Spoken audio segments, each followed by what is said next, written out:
कौन ब्रह्मा का पिता है, कौन विष्णु की मां, शंकर का दादा कौन है, हमको दे बता। ये जानने के लिए कृपया सुनिए। जगत गुरु तत्वदर्शी संत रामपाल जी महाराज के अमृत वचन सर्व पवित्र धर्मों के पवित्र शास्त्रों के आधार पर।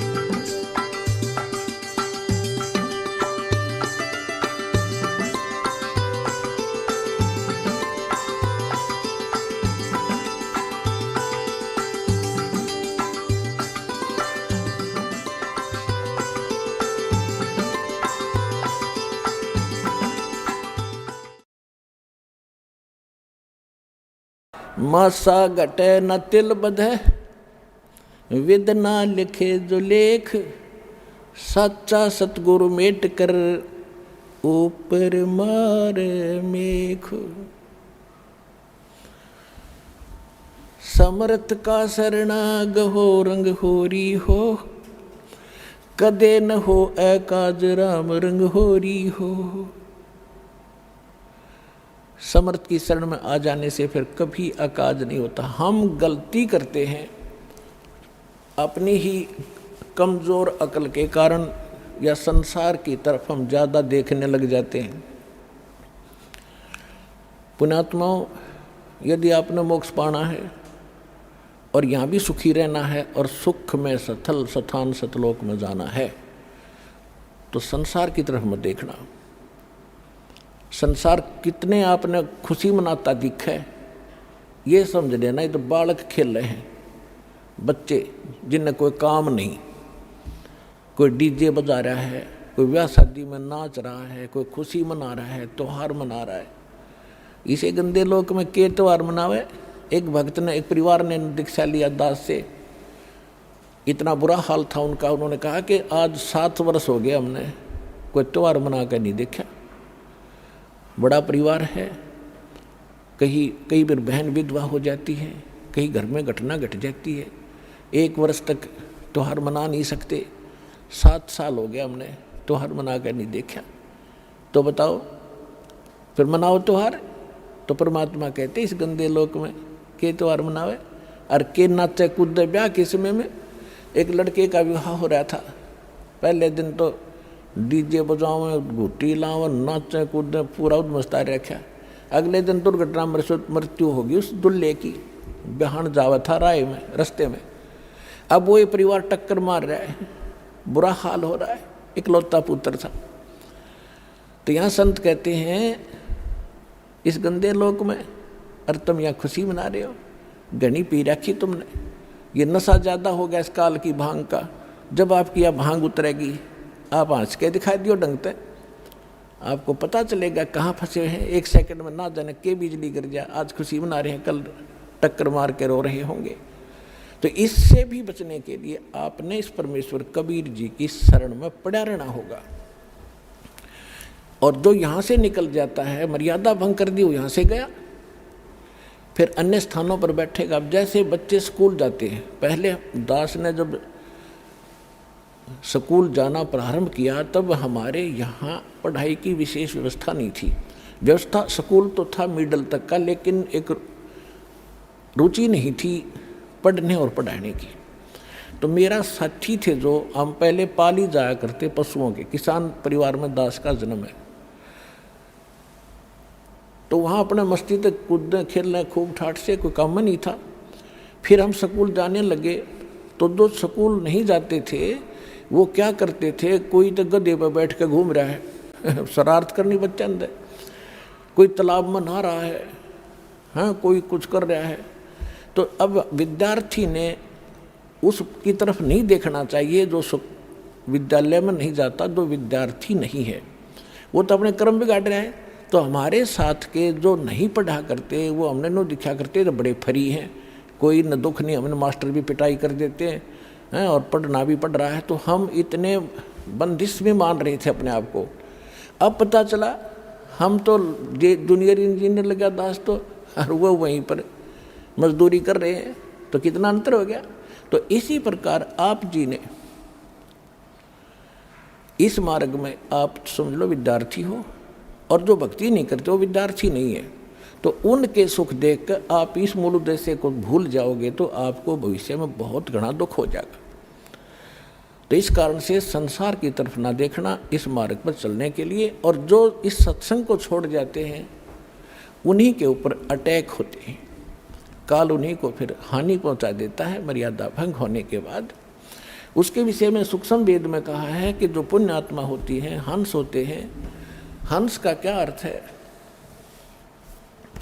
हंस का अर्थ है जिसने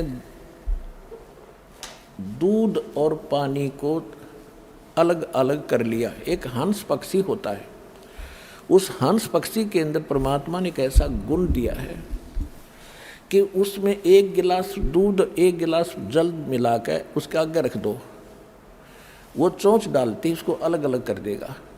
दूध ग्रहण कर लेगा, जल न्यू का अनुशेष छोड़ देगा। तो पुण्यात्मा कहते हैं ना, दूध पानी छान ले भाई, यानी अच्छी तरह जांच कर ले। जांच करने के बाद आप इस मार्ग को ग्रहण करें, फिर आप हंस हो गए। आपने दूध पानी छान लिया, अपना प्लस माइनस देख लिया, तो आप इस ज्ञान से परिचित होकर यहाँ लग गए हो।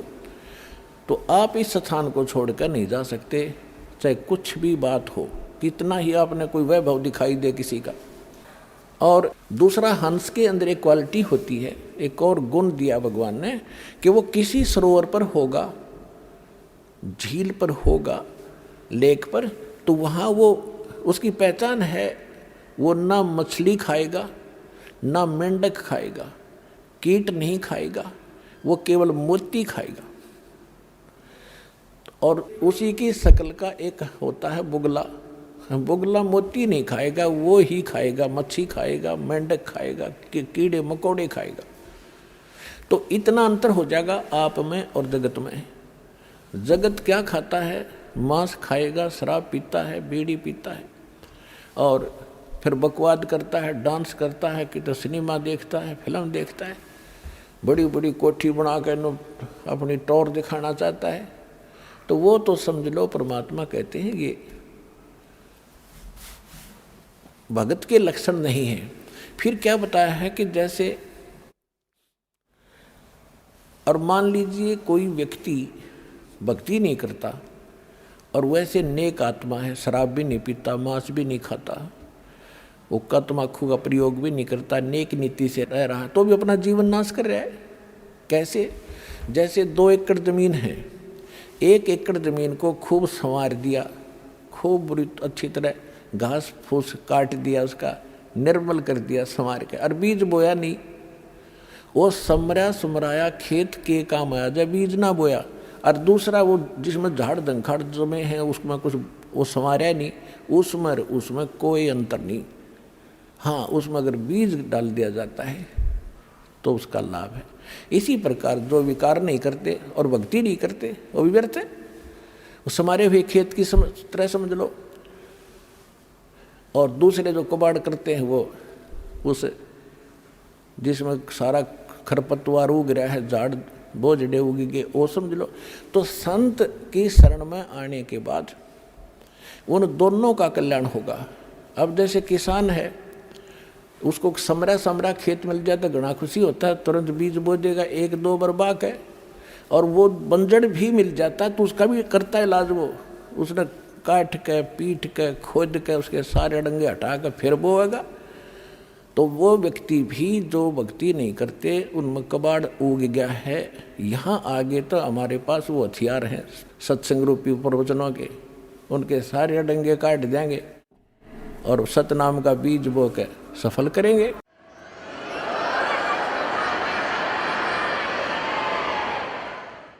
अब क्या बताया है कि जो हंस वृत्ति के व्यक्ति हैं, जो इस ज्ञान को समझ कर आते हैं, वो यहाँ से जा नहीं सकते, यहाँ छोड़ नहीं सकते इस स्थान को। उनकी कैसी दशा होगी है, बंदी छोड़ दयाल जी तुम तक हमारी दौड़े, जैसे कागज जहाज का अब सूजत और न ठोरे।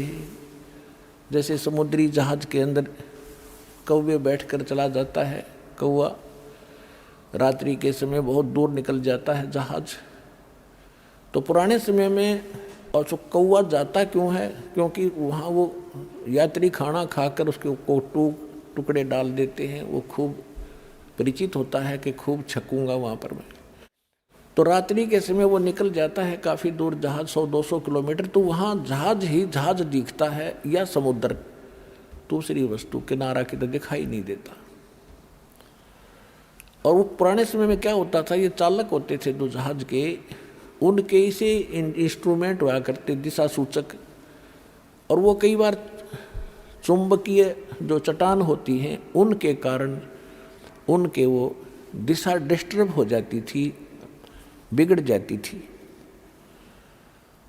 तो सुबह उठकर जो चालक होते थे वो अपने उस इंस्ट्रूमेंट को, अपने दिशा सूचक की जांच करने के लिए कौवे का प्रयोग किया करते। और कौवे के अंदर एक ऐसा गुण दिया मालिक ने, परमात्मा ने, कि वो जिधर से चला था डायरेक्ट सीधा स्ट्रेट उसी तरफ उड़ता है। तो सुबह उठकर जहाज के लोग विवश करते हैं उस कौवे को, जहाज को छोड़ने के लिए डले पत्थर मारना शुरू कर देते। कौवा विवश होकर के उड़ता है, उस स्थान को त्याग कर चलता है। और कहाँ जाता है, उस दिशा को चलता है जिस दिशा से वो चले थे। तो चालक अपनी दिशा को की जांच कर लेते हैं, हम सही जा रहे हैं या गलत है तो उसको सीधा कर लेते हैं। फिर कौवा कुछ देर तो जाता है समुद्र में के ऊपर, फिर उसको कहीं स्थान दिखाई नहीं देता। जहाज के अतिरिक्त यदि वो कहीं उतरता है तो डूब कर मरे, वो तुरंत नाश को प्राप्त हो।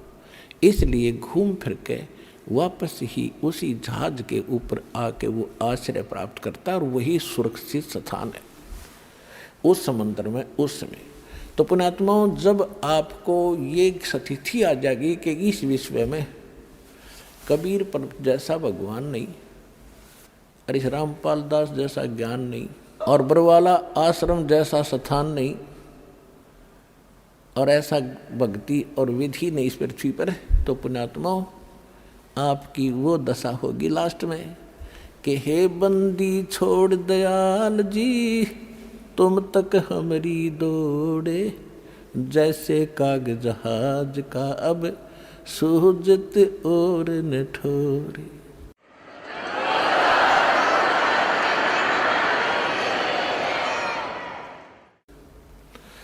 अब क्या बताया है सूक्ष्म वेद में, परमात्मा ने बताया है कि इस स्थान सत्संग को, ऐसे ज्ञान को, ऐसे भगवान को कौन छोड़ कर जाते हैं।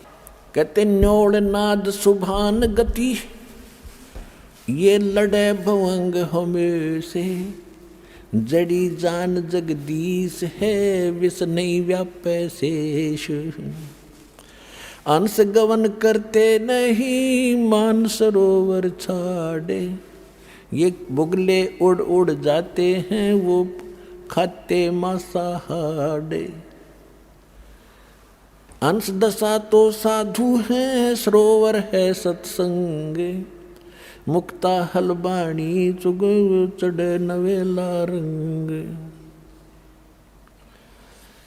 अब इन 4 पंक्तियों में निर्णय कर दिया पुण्यात्माओं, ये है वो वेद, सूक्ष्म वेद। इसकी एक एक पंक्ति में आधी पंक्ति में रहस्य भरे पड़े, यानी अमृत से भरी पड़ी है ये। इसमें क्या बताया है कि न्योड़ नाद सुभान गति, और लड़े भुजंग हमेश, और जड़ी जान जगदीश है विष नहीं व्यापे शेष।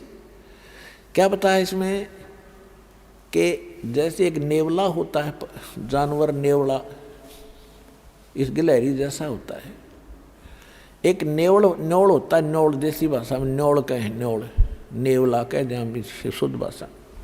वो एक बहुत बड़े सर्प के साथ युद्ध शुरू कर देता है, लड़ाई शुरू कर देता है।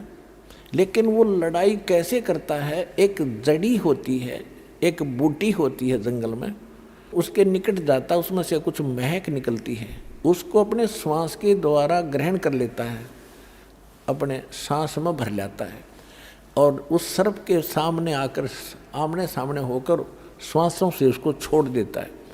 और उस जड़ी की इतना दुष्प्रभाव होता है सर्प के ऊपर, वो उसको चक्कर आने शुरू हो जाते हैं। तो ऐसे वो एक बार छोड़ के गया, फिर भर लिया, इतना वो सर्प फिर होशमा इतना फिर आ ले, यानी उसको कति करके अचेत और फिर मुंडी पकड़ के उसकी रगड़ रगड़ के मार डालता है। अब यहाँ परमात्मा कहते हैं कि आप तो एक छोटे से, देखो नेवला तो सारा 9 इंच का और सर्प ओजा मनमान 10-10, 12-12 इंच फुट के, और इतने तगड़े नेवले की क्या औकात है, सीधा लड़ ले उससे।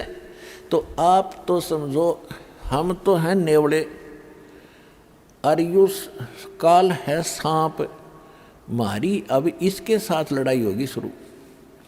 और ये जो सतनाम और सारनाम या वह जड़ी है, इसने सूंघे जाइए और छोड़े जाइए, सूंघे जाइए और छोड़े जाइए, तो ये काल आपके निकट नहीं आ सकता। यो आप भागड़ की सोचेगा, आप तय न सोचा मर गया मैं तो भाग पीछा छूट जाता।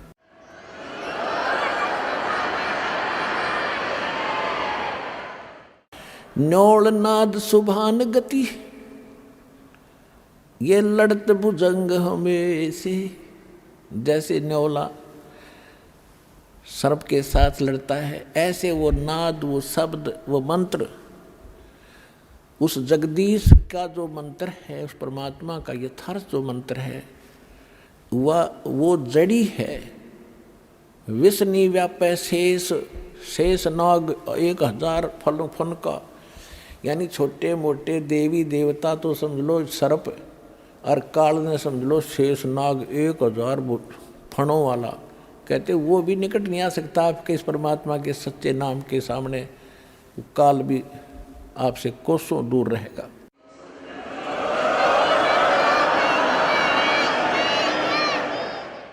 और देखो क्या बताया है, कितना गजब, नेक्स्ट पंक्ति में और कमाल कर दिया। अंश गवन करते नहीं ये मान सरोवर छाड़े।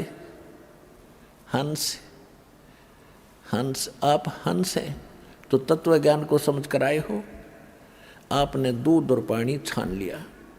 दूसरे आपने विकार त्याग दिए, बीड़ी शराब मांस तमाकू दान दहेज ये बकवाद नहीं करोगे तो आप मेंढक मच्छी नहीं खा सकते।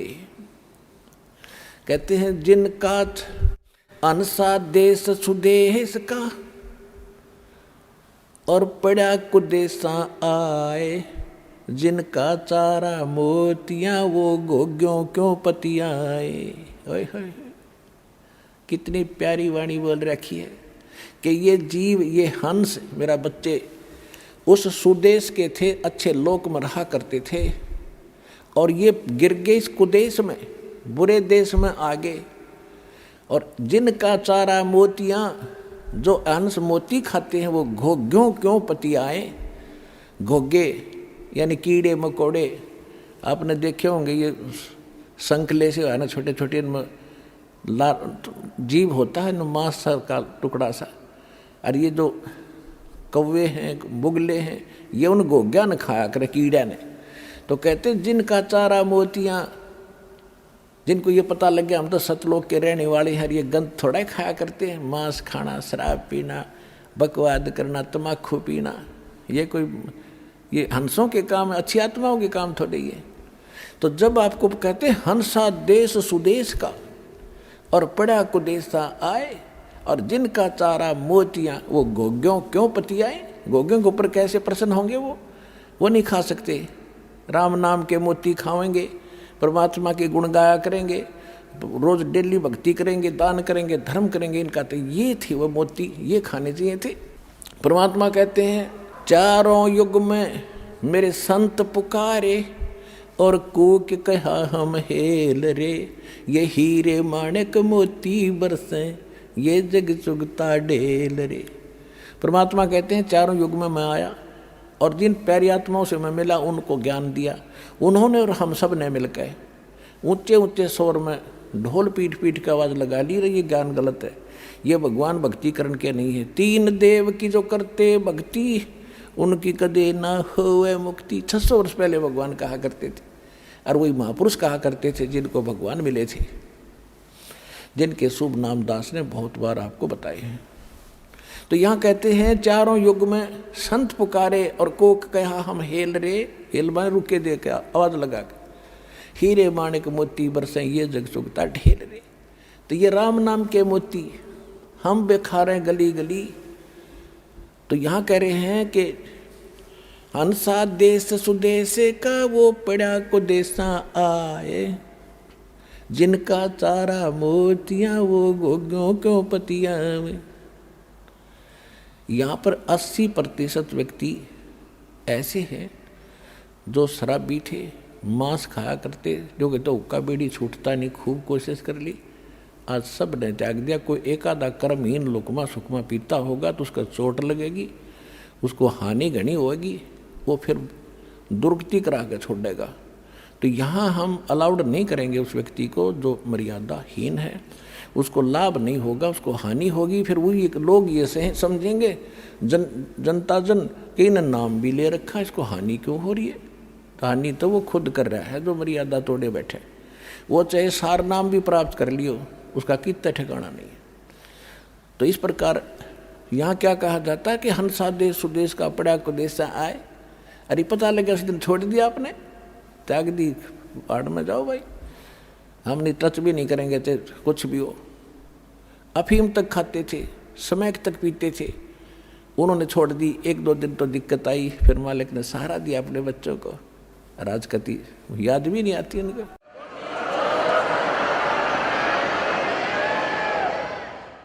अब क्या बताते हैं, हंस गवन करते नहीं वो मान सरोवर छाड़े।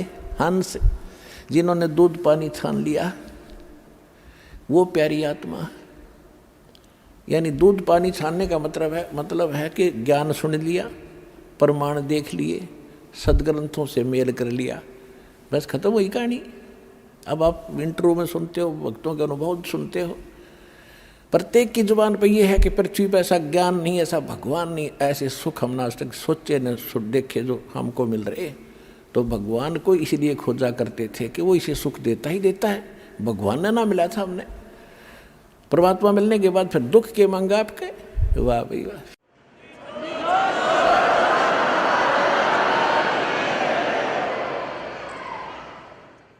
हंस गवन करते नहीं ये मान सरोवर छाड़े। हंस तो उस मान सरोवर को कभी छोड़कर नहीं जागा जहां पर मोती होंगे, और बुगले उड़ उड़ जाते हैं वो खाते मांसाहारे। वो बुगले ही नहीं टिका करते वहाँ पर, क्योंकि वो तो मोती है, वहाँ पर गोगे हैं नहीं, वो कीड़े मकोड़े हैं कोई नहीं। वो तो उस वहाँ जाएंगे जहाँ कीड़े मकोड़े मच्छी मंडक मिल रहे हैं उन्हें खाने को। तो जो हंस हैं वो यहाँ से नहीं जा सकते। अब क्या बताया है, हंस दशा तो साधु हैं। साधु माने जिसने अपने आप को साध लिया, बुराई छोड़ दी। साध सोए जो सीधा चले, सीधा में विकार रहित, बकवादें छोड़ के, वो साध है। और साध का कोई लाल पीले कपड़े साध बने क्या? आप सारे साध हो, आप सारे भक्त हो, आप हंस हैं जिन्हें बुराई त्याग कर भगवान की भक्ति प्रारंभ कर दी। हंस दशा तो साधु है, सरोवर है सत्संग। अब निर्णय भी कर दिया कि ये सत्संग है, ये तो है सरोवर जिसमें मोती के अतिरिक्त कुछ नहीं या बकवाद नहीं है। और जो बुगले हैं, जो हंस हैं, वो यहाँ कति खुश होकर आएंगे। उन्हें चाहिए मोती खाने, उन्होंने तो राम नाम के चर्चा भगवान की चलती, सारा दिन भाई बहन बैठ कर बतलाती हैं आपस में, भाई बालक से चर्चा करते हैं, बहनें आपस में बताते हैं हमें ये सुख हुआ, हमें ये सुख हुआ।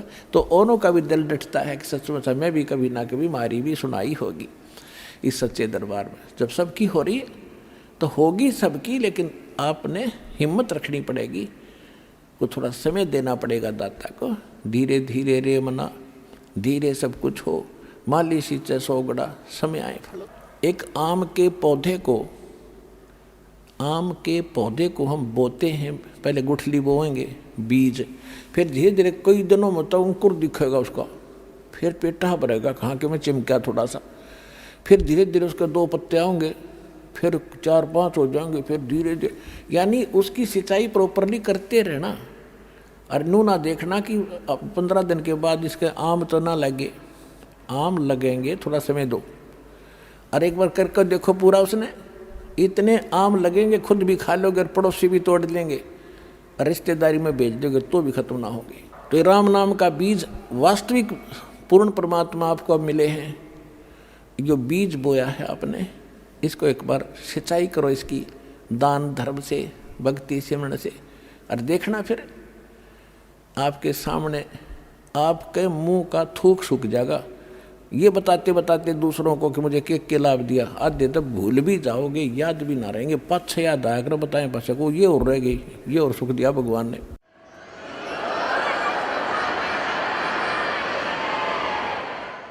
हंस दशा तो साधु हैं, ये सरोवर है सत्संगे, मुक्ता हलबाणी चुगेंगे चढ़ नवेला रंगे। यहाँ जितने ज़्यादा आओगे उतना ही दृढ़ विश्वास बनेगा, आपके पुण्य ज़्यादा होंगे। यहाँ पुण्य कैसे बढ़ते हैं? देखो, हम अन्य स्थानों पर जाते हैं, कहीं पर भी आप जाओ, रिश्तेदारी में जाओगे या कहीं और कहीं बैठोगे जहाँ भक्ति की चर्चा नहीं, तो क्या बतलाओगे? चाहे अच्छी बात भी बतलाते हो तो पुण्य तक कोई नहीं बन रहा। कहीं पर भी आप बैठ के, तो यहाँ आप चर्चा भी करोगे ना भगवान की, सुनोगे या आपस में बतलाओगे, तो वो ज्ञान यज्ञ का फल आपको साथ मिल रहा है। और पहले हम केवल एक पाठ्य करके न सोचा करते, गीता का एक पाठ कर लिया हमने, बहुत बड़ी कमाई कर दी, उसका भी राहत मिला करती थी, लेकिन मोक्ष नहीं था। अब मोक्ष होगा कंप्लीट कोर्स करने तक, प्रथम मंत्र, द्वितीय मंत्र और तृतीय मंत्र, सतनाम और सारनाम, और इसके साथ साथ ये 5 यज्ञ भी पैरेलल करनी पड़ेंगे आपने। एक यज्ञ है धर्म की, दूसरी यज्ञ है ध्यान, और तीसरी यज्ञ हवन की, चौथी यज्ञ प्रणाम, और 5वीं यज्ञ ज्ञान है। आपने ये भी साथ साथ करनी पड़ेगी। जैसे बीज बो दिया, बीज तो समझो ये मंत्र हैं जो आपको दिए जाते हैं, और खेत आपका अंतःकरण है, ये ज्ञान से साफ हो चुका है। अब इसमें सिंचाई की जरूरत पड़ती है, तो ये 5 यज्ञ जो हैं ये आपकी सिंचाई करेगी, और ज्ञान यज्ञ जो है ये आपके अंतःकरण का अड़ंगा खरपतवार साथ के साथ साफ भी करेगी। पहले भी इसी का काम था सफाई करने का, कस्सी और कसोलियाँ थे, हल और ट्रैक्टर से, ये समझ लो ये ज्ञान यज्ञ है। तो ये 5 यज्ञ प्रॉपर चलेंगे साथ की साथ। तो जैसे एक यज्ञ है धर्म की, आप देख रहे हो यहाँ कितने दूर दूर से भक्त आ रहे हैं, कितने 2-2 हज़ार 1500 किलोमीटर से छोटे छोटे बच्चों को लेकर अपनी माता पिता को, बूढ़े बूढ़ों को साथ ला रहे। पता लग गया कि इनका जीवन सुधर जाएगा। अंतिम सांस में भी पुण्यात्मा ये सत्कर मान लेना, दास कोई डूम बाट के गीत नहीं सुना रहा, दास वो कथा सुना रहा जो भगवान ने बता रखे, अपना विधान उसने आप पर बता रखे, और दास तो केवल आप तक पहुंचा रहा है उसके दिए हुए संविधान को। एज ए एडवोकेट समझ लो मुझे, उस भगवान के और आपके बीच का वकील समझो। दास तो सिर्फ पढ़ कर सुना रहा है कि उस मालिक का ये विधान है, ऐसे करोगे ऐसे हानि, ऐसे करोगे ऐसे लाभ। तो उस परमात्मा का बताया विधान है ये। यहाँ रोगी आते हैं, अंतिम सतिथि पर भी आते हैं, सब जगह जवाब मिल जाता है, यहाँ आते हैं और परमात्मा उनको समझ कर देता है। अब यहाँ बहुत से केस ऐसे देखे हैं, दीक्षा ले गए, आराम हो गया, वहाँ आ गया पड़ोसी या कोई बीमार का पता करने रिलेटिव आ जाते हैं, कोई बुआ आ गई, कोई बहन आ गई, उसने जैसा ज्ञान है वो जरूर आकर कहेगी, क्योंकि वह न सोचा है मेरा भाई बहन भाभी मर ना जा, और मुझ वो जो ज्ञान पता है उसने फाइनल मान रही है, वो ने कहा है कि चल वहाँ झाड़ा लगाते हैं, झाड़ा और लगा ले। अब वो बेचारा ने सोचा तेरी बहन है, बुआ है, तेरे हित में ही कह रही है, उसको उठ के उससे साथ चलेगा, उन्हें झाड़ा लगा लिया। उस झाड़ा लाने से हमारा परमात्मा का कनेक्शन कट गया, वहाँ कुछ था ही नहीं उस नकली के पास। तो अब वो रोग फिर शुरू हो गया और मृत्यु को प्राप्त हो गया। बता, चाट ले उसने। तो परमात्मा कहते हैं जब तक हंसा हमरी आना और काल लगे नहीं तेरा बाणा, इसकी मर्यादा में रहो तो इस प्रकार दिक्कत हो सकती है आपको, नहीं तो सबको सुख देगा।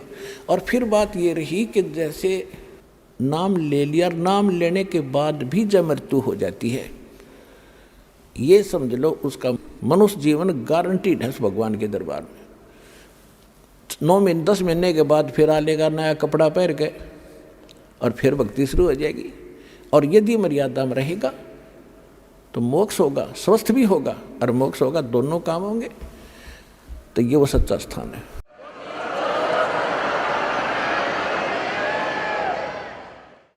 तो अभी आपको कुछ भक्तों के अनुभव सुनाएंगे, इनको ध्यानपूर्वक सुनना, जिन्होंने परमात्मा से कैसा लाभ प्राप्त हुआ है। उनके मुख कमल से सुनना पुण्यात्मा गदगद हो जाओगे, ऐसे विश्वास होता है। नमस्कार सर। सत साहेब, जय बंदी जोड़ की। क्या शुभ नाम है जी आपका? मेरा नाम त्रिलोकदास बैरागी, ग्राम ढीमरखड़ा, जिला कटनी, मध्य प्रदेश से हूँ मैं। संत रामपाल जी महाराज की शरण में कैसे आए? महाराज जी की शरण में आने के पहले मैं शहडोल गया हुआ था रिश्तेदारी में। वहाँ पे मेरे को एक पुस्तक रखी मिली, भक्ति सौदागर का संदेश। ये सन 2010 की बात है। तो मेरा कोई टाइम पास नहीं हो रहा था तो उस पुस्तक को उठाया मैं, और उस पुस्तक में जब पहला पृष्ठ खोला तो उसमें 4-5 चीज़ ऐसी मिली मेरे को जो मैं पहली बार देख रहा था। मैं लगभग 15 साल से सत्संग से जुड़ा हूँ। ऐसा मतलब रामायण में जाना, भागवत सुनना, सत्संग सुनना, टीवी में जो आते हैं संत महात्माओं के।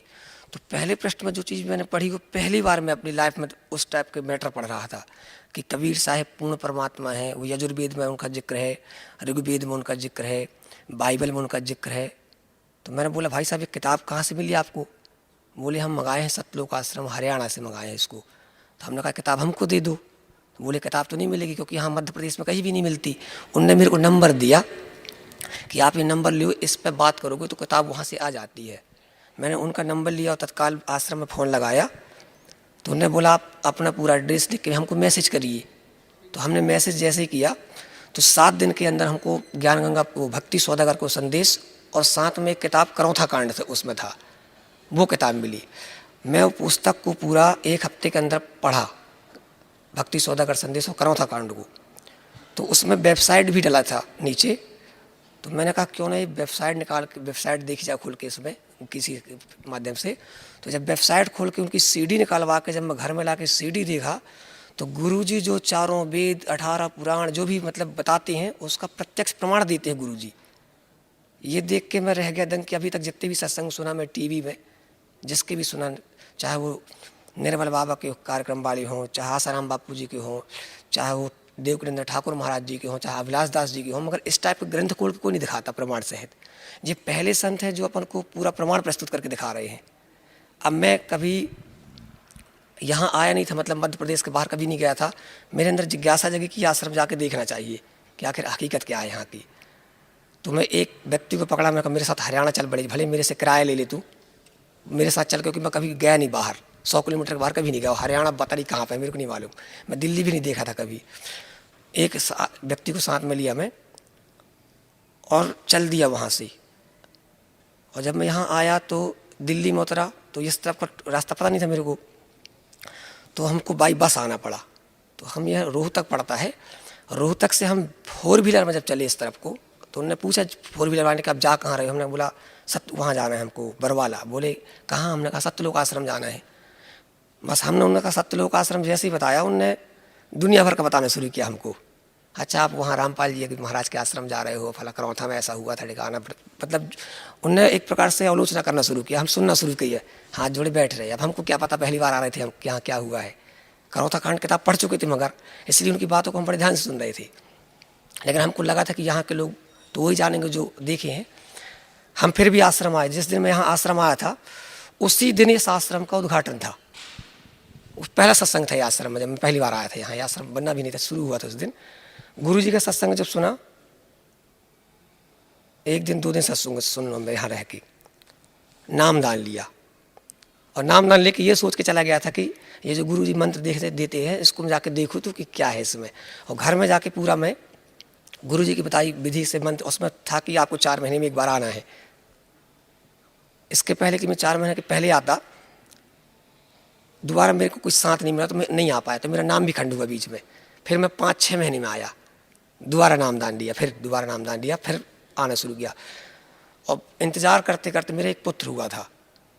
अब मेरे को उसकी टेंशन थी कि यार ये निमोनिया में ख़त्म हो गई, 2 बच्चियाँ बड़ी बड़ी मेरी।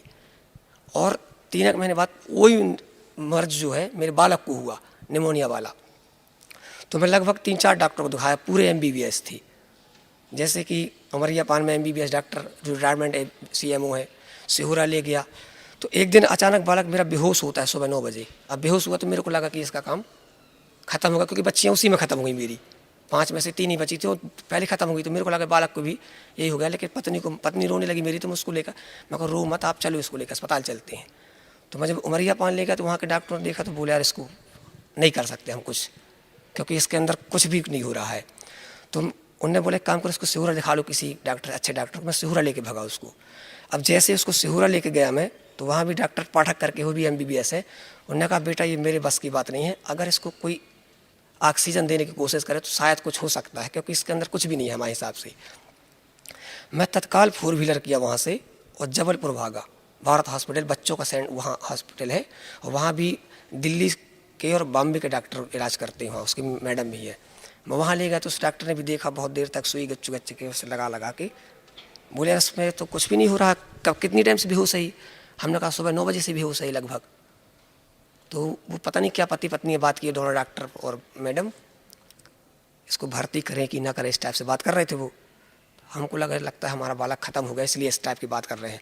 तो बोले एक काम कर सकते हो आप, 6 घंटे का हम आपको टाइम देते हैं, आप इंतज़ार कर सकते हो इस बालक का, रिक्स है इसमें, आप लेके भर्ती करोगे 6 घंटे के लिए? हमने कहा 12 घंटे के लिए भर्ती कर लो, मगर अगर कुछ आस रहे तो हमारा एक ही बालक हुआ है 5 बच्चियों के बाद। डॉक्टर ने सबको बुलाया, बोले इसको तत्काल ऑक्सीजन में चढ़ाओ और इसको वेंटिलेटर दो पूरा। और बोले भगत जी आप 6 घंटे इंतज़ार कर लो, इसके बाद आप जो करना हो करो। मैं उसको सुबह 9 बजे बेहोश हुआ था, लगभग 2 बजे के आसपास में जबलपुर पहुंचा था, 100 किलोमीटर दूर है मेरे गांव से। और वो रात में 9, साढ़े 9, साढ़े 10 बज चुका था, लेकिन वो बालक मेरा कुछ भी नहीं हो रहा था। और उसके बीच 3-4 बाटल चढ़ चुकी, कई इंजेक्शन लगा चुका डॉक्टर, मगर वो बालक जो कहते बेहोश था। रात्रि में लगभग 10:30 के आसपास मेरे को मतलब ऐसा लगा कि अभी डॉक्टर आएगा सेकेंड राउंड में, कहेगा 12 घंटा होने को, आप इसको ले जाओ। तो मैं पलंग में बैठे बैठे मेरे को रोना आया। लेकिन संध्या, उस टाइम पे मैं संध्या आरती भी नहीं कर पा रहा था क्योंकि अस्पताल में था।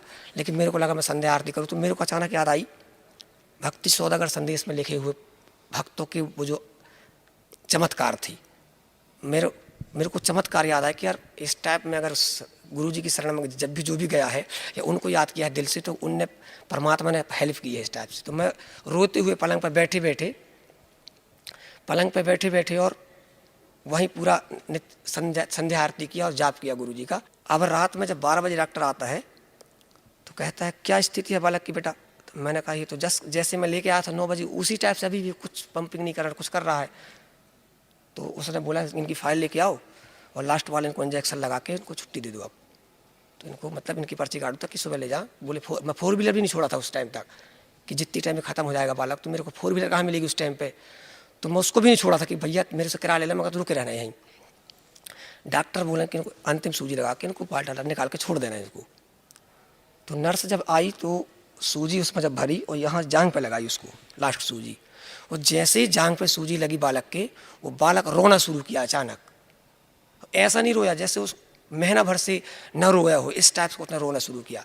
जब वो रोया तो अचानक मेरे अंदर खुशी सी हुई, और जो मतलब मैं दुख में रो रहा था उस टाइम पे, खुशी में बदल गई मेरी पूरी वो। मेरी पत्नी को भी एकदम अच्छा सा लगा कि बालक तो रो दिया मतलब होश में आ गया, अब काफ़ी वो हो गया।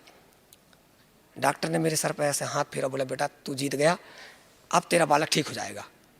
तो मैं उसने कहा ठीक हो जाएगा, लेकिन मेरा पूरा दिमाग चला गया गुरु जी के चरणों में कि ये जो अभी 15-20 मिनट से मैं यहाँ बैठा मंत्र जाप कर रहा था, ये हो ना हो उसी का रिजल्ट मिला है मेरे को। अब डॉक्टर सुबह बोला कि बेटा इसको 8 दिन भर्ती रखो, बेड चार्ज सब मिला के तुम्हारा 5,000 के आसपास खर्चा आया करेगा, 8 दिन इलाज करवाओ तब ठीक होगा। मैंने कहा महाराज जी मैं 5,000 रुपये देने के लायक नहीं हूँ, मैं गरीब आदमी हूँ, आप मेरे को छुट्टी दो। अब मैं समझ गया कि मेरा बालक ठीक कैसे हो गया। डॉक्टरी इलाज तो आपने किया 12 घंटा, 6 घंटे का टाइम भी दिया था आपने, ये 12 घंटे बाद अचानक होश में आया। मैं समझ रहा हूँ कि ऐसे कैसे ठीक हुआ। डॉक्टर छोड़ने को तैयार नहीं था और मैं ज़बरदस्ती पीछे पड़, मेरे को घर जाना है, क्योंकि उस टाइम पर मेरे को लग रहा था कितने टाइम में यहाँ से छूटूँ और सतलोक आश्रम वापस पहुँचूँ। डॉक्टर बोला हम छोड़ेंगे नहीं और आप ले जाओगे, आपकी रिक्स है। हमने कहा हमारी रिक्स, हम आपकी रिक्स मंजूर है हमको। उनने कागज़ में लिखवाया मेरे से पूरा कि ज़बरदस्ती अपने पुत्र को बाहर निकाल रहे हो आप 12 घंटे के अंदर अंदर, और अब भी होश में कुछ हो जाएगा तो हमारी कोई जवाबदारी नहीं होगी। मैंने पूरा कागज़ साइन किया, उससे बोला मेरे को कागज़ पूरा वापस चाहिए, आपने जो भर्ती वाले कागज़ जो भी किए थे आप अस्पताल वाली, वो भी मेरे पास वो कागज़ उपलब्ध है, गुरुजी को दिया भी मिलाके में। ये तो हुआ कि जीवन दान जो पुत्र को मिला, ये मेरे लिए बहुत बड़ी बात थी। जो एक गुरुजी ने कहा कि सतगुरु चाहे सो कर ही, वो मेरे को रिजल्ट देखने को मिला। और मैं बालक को घर लेके आया। आज मेरा बालक अभी मेरे साथ आश्रम भी आता है, 3 साल का हो गया है। दोबारा उस टाइप को बीमार भी नहीं हुआ आज तक। यहाँ नामदान दिलवाने तत्काल लेके आया था मैं उसको ठीक होने के बाद। और बालक मेरा 3 साल का यहाँ आश्रम आता है, अभी आज भी मेरे साथ आया हुआ है आश्रम, पत्नी भी है मेरी मेरे साथ। ये तो हुआ। और भक्ति मार्ग में चलने से ऐसे ऐसे चमत्कार होते हैं। गुरुजी के कुछ नियम हैं जिनका कड़ाई से पालन करना है। अब मैं एक ऑफिस में प्यून था, चपरासी पद पर कार्यरत था, तो गुटखा बीड़ी पान तम्बाकू किसी को ला के देना नहीं है, ये गुरुजी का आदेश है। आप कोई भी प्रिंसिपल बुलाया, जाकर पान लेके आओ, गुटखा लेके आओ, सिगरेट लेके आओ, तो मैं सर जी मैं थोड़ा दीक्षा ले चुका हूँ सतलोक आश्रम से, और ये सब चीज़ लाने के लिए मेरे को मना किया है गुरुजी। तो बोले तू ये करेगा नहीं तो नौकरी कैसे करेगा, तेरे को तो इसीलिए रखा गया है। मैं बोला मैं आपके हाथ जोड़ता हूँ, आप जो सेवा करवाओ चाहो करो, मेरे से गुटखा बीड़ी पान सिगरेट बस मत मंगाओ, क्योंकि ये गुरुजी का सख्त आदेश है कि करना भी पाप है और देना भी पाप है, तो आपको देना नहीं। ब्राह्मण समाज के थे मेरे प्रिंसिपल साहब, उनने इसको समझा। लेकिन जितने भी नए अधिकारी लोग आते थे बस वही पान लेके आओ, गुटखा लेके आओ, सिगरेट इस टाइप के मंगाते रहते थे। मैं इसमें थोड़ा मेरी भक्ति मार्ग में बाधा उत्पन्न हो रही थी बहुत। मैं मंगा देता था क्योंकि और भी 3 भक्त थे मेरी आपस में, तो उनसे हाथ जुड़ लेता, भगत जी आप कर दिया करो, मेरी भक्ति में ये बाधा ना पहुँचे बीड़ी सिगरेट पान भाभी। मेरे को सिर्फ भक्ति करते गुरुजी के 6 महीने हुए थे और इसको झेल रहा था भाई 6 महीने। सतनाम मेरे को उस टाइम पर प्राप्त नहीं हो पाया था। गुरुजी ने ऐसी रजा बख्शी कि मैंने 27 जून को लिया था नामदान यहाँ से 2010 को, और 27 ही तारीख पड़ी मेरी। 27 जून को नामदान लिया था, 27 जून 2010 ही में संभाग से प्रमोशन की लिस्ट निकली, तो कटनी जिले से मेरा सिंगल प्रमोशन हुआ उस टाइम, और मैं चपरासी से अचानक बाबू बना। जहां मेरे को 8,000 रुपये पेमेंट मिल रही थी, उसका बेसिक एकदम चेंज हुआ। और जो ये लेके पान लाना गुटखा लाना, इसमें जो बधा था मैं, परमात्मा ने ऐसी रजा बख्शी कि मैं अचानक चपरासी से बाबू बना, और वो मेरा प्रमोशन हायर सेकेंडरी मुरबारी में हुआ, क्लर्क के पद पर। आज मैं क्लर्क के पद पर कार्यरत हूँ हायर सेकेंडरी मुरबारी में, ये रजा बख्शी परमात्मा ने। तो टोटल उस जो आड़े भक्ति मार्ग में आड़े आ रहा था मेरे, ये गुटखा इस सबसे अलग कर दिया परमात्मा ने। अचानक मैं एक दिन बैंक गया हुआ था, खाता खुलवाने नए प्रचार जी आए थे, उनको खाता खुलवाने के लिए बात कर रहा था। उन्होंने बोला बैरागी जी आप पैसा लेना पसंद करेंगे बैंक से? मैं को कई का पैसा? बोले लोन चाहिए आपको। मैंने कहा अचानक लोन के लिए क्यों पूछ रहा है मेरे से? अब मैं गरीब स्थिति का आदमी, परिवार पाल रहा था, छोटी सी पेमेंट 8,000 में सबको पाल रहा था। मेरा 10 आदमी का परिवार है, मेरे पिताजी नहीं है, माताजी नहीं है, कोई नहीं है, पूरा परिवार मैं चल रहा था। उसने अचानक मेरे से एक फार्म में साइन करवाया बैंक मैनेजर ने कि हमारे वो आया है, इसमें आप साइन करो, हम आपको 1.5 लाख रुपये देंगे। तो मैं बोला पटा नहीं पाऊंगा। बोले कम से कम किस्त में देंगे आपको, 4 साल में पटा लोगे। मैं बोला ये भी कैसे? बोले कम पेमेंट है मेरी। बोला तुम फार्म भरो, बाकी हम तुम्हारी सस्ती किस्त बना देंगे। और उसने अचानक मेरे को 1.5 लाख रुपये दिया बैंक मैनेजर ने। और वो बैंक मैनेजर ने जब 1.5 लाख रुपये दिया, तो जहाँ मेरी साइकिल लाने की औकात नहीं थी, और मैंने अपनी ज़िंदगी में पहली बार 1.5 लाख देखे थे जो मेरे को बैंक से मिली। उस बैंक से मैंने पैसा ला के सबसे पहले मैं गुरुजी की एक तस्वीर बनवाया नेट से, क्योंकि मैं समझ गया कि सब गुरुजी कर रहे हैं, जो भी कर रहे हैं, जो अचानक बदलाव आ रहा है मेरी ज़िंदगी में, ये सब गुरुजी की देन है। अचानक एक तस्वीर बनवाया गुरुजी को, उसमें विराजमान कमान, इतनी बड़ी तस्वीर मैं भी बनवाया हूँ घर में, और उसको व्यवस्थित किया घर में, मढ़वाया पूरा उसको। और मैंने उसी पैसे से एक मोटरसाइकिल खरीदी हीरो होंडा नई 55,000 की कैश में, और गाड़ी लेके सबसे पहले मैं दुकान गया और बोला इसमें लिखिए संत रामपाल जी महाराज की जय। गाड़ी में लिखवाया मैं संत रामपाल जी महाराज की जय, नीचे लिखा गुरु कृपा और सत साहिब लिखवाया गाड़ी में। और फिर वो गाड़ी लेके अपने घर आया मैं। बोला आज गुरुजी ने मेरे को वो चीज़ दी है जिसकी मैंने कल्पना नहीं की थी कि 6 महीने के अंदर मेरे साथ ये चमत्कार होगा। और ये तो हुआ दूसरा। मैं आपको बताऊं अभी 14 जून की बात, 14 जून को मैं संध्या आरती में बैठने वाला था, तो मैं बस जोत लेसने की तैयारी में था। अचानक मेरे को लगा कि बालक छत में है। जैसे गुरुजी ने ऐसा याद दिलाया कि बालक छत में हो, गिरने वाला है, तो मैं साले से बोला बालक कहाँ है यार अपना? बोले छत में है। मैं को छत से गिर जाएगा, उसको नीचे ले आओ। आभास सा दिलाया गुरुजी ने कि बालक छत में गिरने वाला है। तो मैं अपने साले से बोला, वो साला मेरा यहीं भी आया है सत्संग में आज मेरे साथ, तो बोला जीजा कहाँ जाएगा छत में? वो साला तो बालक तो यहीं नीचे था। मैं को नहीं लगता छत में है वो। मेरा साला जैसे ही छत में गया, उसको पकड़ नहीं पाया बालक को मेरी, और बालक छत के नीचे चला गया अचानक। 16 फुट ऊंचा छत है वो, अचानक गिर गया छत से। न मैं छत में पहुंच पाया, ना मेरा साला पहुंच पाया, बालक छत से गिर गया मेन रोड पे। अब मेरे को लगा बालक 16 फुट से गिरा, पक्का चला गया वो। हम 2 जन नीचे आए, जब उठा के उसको उठाए बालक को, तो बालक शून्य हो गया। तो इस टाइम पे मेरा ये वही बालक जिसके साथ सब अस्पताल में चमत्कार हुआ। जब मैं उसको उठाया, ऐसा पूरा उसके शरीर में घिट्टा, उसने रोना शुरू किया। जब उसने रोना शुरू किया तो मैंने कहा ये तो रो रहा है, मतलब होश में आ गए। उसको खड़ा किया कि खड़ा भी हो रहा है कि नहीं खड़ा हो रहा है। उसको खड़ा किया तो खड़ा भी हुआ, हाथ साथ देखा, सब कुछ सही था। और 2 मिनट भी नहीं लगे बालक चुप हो गया, जैसे ऊपर से गिरा हो तो नीचे किसी ने उसको लोका हो जमीन में। एक भी खरोंच नहीं उस बालक की आज भी। नहीं तो इतना छत से गिरना, लोग हाथ पैर टूट जाते हैं, सर फूट जाता है, लेकिन मेरे बालक को खरोंच नहीं आई 16 फुट से गिरने के बावजूद भी। ये चमत्कार मेरे ससुराल के जितने भी देखे, बोले ऐसे कैसे हुआ? 16 फुट से बालक गिरा, उसको कहीं लगा भी ना। ऐसा तो नहीं कि ये न गिरा हो, मैं को ऊपर से सीधे सीधे आ गया, सीढ़ियाँ भी नहीं है। उस दिन मेरे जितने भी वहाँ 8-10 लोग बैठे थे, वो पूरे के पूरे भगत दूसरे सत्संग में यहाँ आए हैं आश्रम। मैंने बोला ये सब गुरुजी का चमत्कार हो रहा है, क्योंकि इस टाइप का बालक मैं 2 बार गाड़ी से गिरा, उसी गाड़ी से जो लिया हूँ। 2 बार गाड़ी निकालता हूँ तो मेरा गेट छोटा सा तो मेरा ये हाथ लगा उसमें गेट में, तो मेरे हाथ से मोटरसाइकिल छूट गई और मैं गाड़ी सहज चला गया बाहर। न मेरे कहीं खरोंच आई शरीर में, न गाड़ी को कहीं खरोंच लगी। जैसे परमात्मा लोकता है, तो परमात्मा की शरण में रहने में मेरे को ये समझ में आया कि सतगुरु शरण में गए से आई टले बलाए। श्रद्धा भाव से गुरु के शरणों में लगे रहो, तो ये तो छोटे मोटे लाभ है। परमात्मा इतने बड़े बड़े लाभ देता है जिसकी अपन कल्पना भी नहीं किए रहती। और आज जो भी मैं सुखमय जीवन व्यतीत कर रहा हूँ, मेरी तनख्वाह उस टाइम पर जब मैं नामदान लेने आया था, मेरी पेमेंट 8,000 थी। आज मैं 17,500 पेमेंट परमात्मा की दया से 1 साल के अंदर पा रहा हूँ। 10वां हिस्सा गुरु को दान करने की बात आती है शास्त्रों में, तो मैं 10वां हिस्सा तो दान नहीं कर पा रहा था उस टाइम पर जब मैं परमात्मा की शरण में आया था। लेकिन गुरु जी प्रवचन में बोलते हैं कि जब आप घर से चलते हो तो जो भी रास्ते में खर्चा होता है वो भी भक्ति मार्ग में माना जाता है यहाँ आश्रम में, वो भी पुण्य के मात्रे। तो मैं आज 4 आदमी को लेके आता हूँ, रिजर्वेशन से लेके आता हूँ, लगभग 4,000 रुपये खर्चा आता है मेरा 4 आदमी को लेने से। और मैं समझता हूँ गुरु के शरण में जो मेरी पेमेंट बढ़ी है, वो अगर 3 महीने में 4,000 रुपये गुरु के शरण में जा रहे हैं, तो वही मेरा 10वां हिस्सा जा रहा है। और मैं इसी प्रकार गुरु की भक्ति कर रहा हूँ। भगत समाज को क्या संदेश देना चाहते हैं आप? भगत समाज को मैं ये संदेश देना चाहता हूँ कि यथार्थ भक्ति मार्ग हमने सिर्फ सुना था, एक ब्रह्म द्वितीय नास्ति। हर प्रवचन करता जब भी बताएगा एक ब्रह्म द्वितीय नास्ति, मगर उस राम की कहानी, कृष्ण की कहानी और भी जो देवी देवता है ब्रह्मा विष्णु महेश की सिर्फ कहानी सुनाते हैं।